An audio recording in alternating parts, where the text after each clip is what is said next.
América Latina está experimentando la explosión de extractivismo que resulta un nuevo imperialismo para extraer recursos naturales. La existencia de áreas ricas en recursos naturales las hace más propensas a ser un objetivo en peligro que llegará a ser afectado por la sociedad. Al momento de extraer los recursos, se destruye la tierra, se pierden medios de subsistencia, se daña la cultura, etc. Hablamos de un genocidio cultural. El Estado también tiene un interés en los recursos naturales, porque son vistos como una competencia para tener el control del territorio. El extractivismo es considerado como un sinónimo de crecimiento económico. Esta actividad consiste en 3 elementos. 1. ¿Es a grandes escalas o es intensiva? 2. Es enfocado primordialmente en la exportación. 3. No requiere en ciertos casos, pero requiere en otros de un proceso industrial. Esta actividad económica trae consigo, como cualquier otra actividad, sus repercusiones negativas. En países donde se encuentran grandes yacimientos de materia prima, se asocia el extractivismo como una actividad ocasionada a grandes problemas sociales y económicos. Si esta es considerada desde un aspecto político, el extractivismo es asimilado como un régimen de acumulación extensivo, basado principalmente en utilizarlos a los recursos naturales como el bien que será exportado. El extractivismo está altamente relacionado con los altos precios de los productos básicos. Existe una crítica, la cual argumenta que el neoliberalismo tiene un rol estratégico en facilitar las inversiones del sector privado en el extractivismo. En el caso de América Latina, la globalización del neoliberalismo ha permitido que se reinstale un mercado donde las exportaciones son esenciales. El establecimiento de empresas mineras canadienses en Bolivia hizo que se generara una serie de movimientos políticos y sociales con la finalidad de obtener beneficios para las propias mineras por parte del gobierno.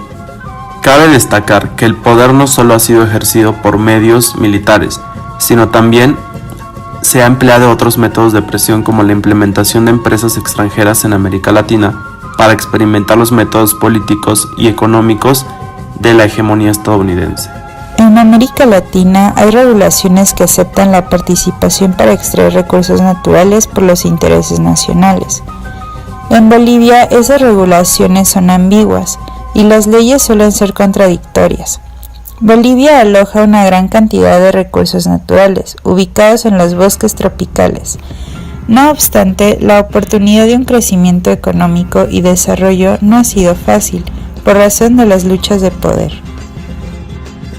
De acuerdo a la lectura, el extractivismo dirigido por el Estado y la frustración del desarrollo autodeterminado indígena, Lecciones de Bolivia, Powesca nos dice que Bolivia ha demostrado que es fundamental la incorporación de los derechos a los indígenas para que se les garantice seguridad, porque sus derechos han sido deformados y manipulados por el Estado. Evo Morales, como primer presidente indígena de Bolivia, inició un proceso para descolonizar al Estado. Bolivia ha hecho iniciativas para incorporar derechos a los indígenas en América Latina para que puedan tener un mejor desarrollo económico, social y cultural. De acuerdo a Damonte Valencia, las comunidades indígenas protestan en contra de la destrucción de sus reservas ricas en recursos naturales. Sin embargo, Morales se ha enfocado en el extractivismo como una fuente de ingresos y suministros a través de programas sociales muy ambiciosos. La falta de consultas ha sido un tema que los pueblos indígenas buscan resolver, porque el Estado no tiene interés en aplicarlas, por un problema muy importante, el cual es que no hay titulación colectiva de tierras ni reconocimiento legal de los territorios. Es claro que al Estado le conviene, porque así puede explotar más, sin meterse en muchos problemas, pero el problema es que el Estado lo está haciendo de manera extrema, privando a las poblaciones locales de sus derechos. La relación entre los derechos humanos y el extractivismo promovido por el Estado han examinado y llegado a pensar que los derechos humanos pueden ser una herramienta eficaz contra las empresas que perjudican los intereses de los pueblos indígenas.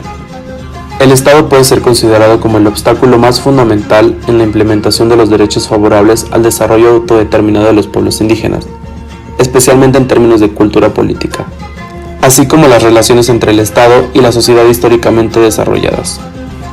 Bob Jessup nos explica que el propio sistema del Estado es la mejor competencia para los intereses enfocados en la estructura del poder, porque dice que el Estado es un conjunto de instituciones y de organizaciones cuya función es definir y hacer cumplir decisiones colectivamente vinculadas sobre una población determinada en su nombre de su interés común o voluntad general. Es decir, el Estado tiene ciertas capacidades que dependen solo de los recursos, del poder y condiciones que van más allá de sus límites. Principal cambio del gobierno bolivariano respecto a la extracción de hidrocarburos reflejó el equilibrio de poder de la competencia social y la fuerza política. Meses antes de la elección de Evo Morales y el Partido del Movimiento hacia el Socialismo, se aprobó la Ley del Hidrocarburo en mayo de 2005, generando una crisis de legitimidad política y estabilidad por la oposición indígena popular contra las políticas neoliberales y la decisión ejercida de las clases del poder. Gracias a la ley de hidrocarburos demostraron cambios hacia la gobernabilidad de los recursos. Esto generó una inclusión de principios exigidos por alianzas autóctonas y campesinas, conocidos como principios. Se convirtieron en procedimientos específicos para su implementación del Estatuto de Consulta y Participación.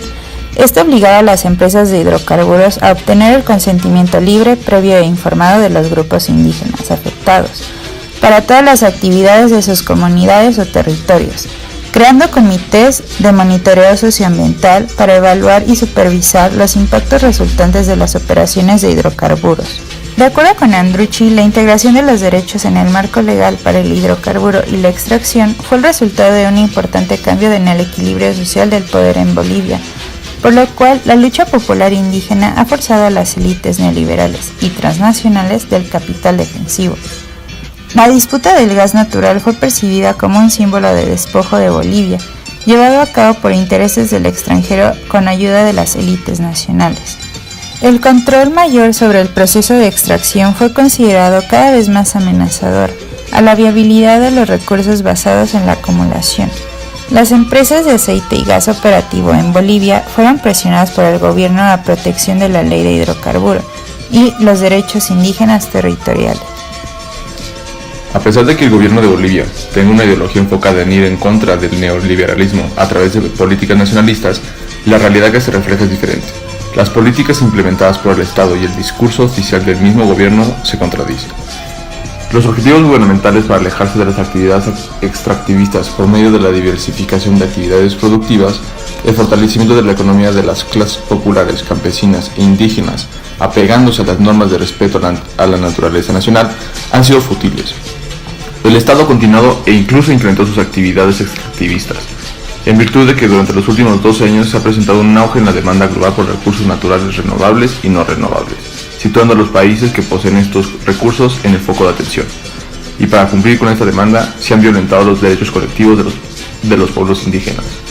Ya que el gobierno de Bolivia ha priorizado a las empresas y las ha fortalecido, los grupos indígenas han sido sujetos a la marginalización. Las operaciones extractivistas de las empresas perjudican a estos grupos vulnerables. Las empresas mineras canadienses han formado un papel muy importante, teniendo presencia principalmente en el siglo pasado en Latinoamérica. Los esfuerzos de estas empresas no solamente estuvieron basados en la sustracción de recursos naturales, sino que también pretendían ejercer y poder establecer el modelo político y económico neoliberal que se pretendía establecer en toda Latinoamérica, siendo en este caso Bolivia uno de los países en los cuales las mineras canadienses tuvieron mucha presencia.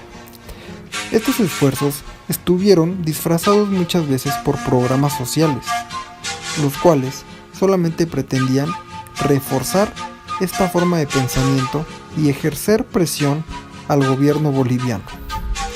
Esta presión se ejercía de diversas maneras, tanto así que llegaron a ser las empresas mineras canadienses incitadoras de conflictos sociales que dieron con eventos como la matanza de Amayapampa y Capacirca en los años 90. A pesar de las quejas y de todas las demandas que surgieron a partir de este tipo de conflictos, los únicos esfuerzos que hicieron las mineras canadienses fue establecer modelos de mesas de diálogo en los cuales discutirían los diversos temas y cuestiones relacionadas a estos maltratos a los derechos humanos. Sin embargo, a pesar de estos esfuerzos, no se llegó a nada ni a ninguna resolución ni reparación del daño para las comunidades afectadas, tanto por las cuestiones sociales como por la propia contaminación que significaba la presencia de esta industria en estos países. Esto demuestra que uno de los métodos de control también no solamente es el militar, sino también las empresas que sirven para ejercer presión sobre los gobiernos latinoamericanos, el cual en este caso fue Bolivia.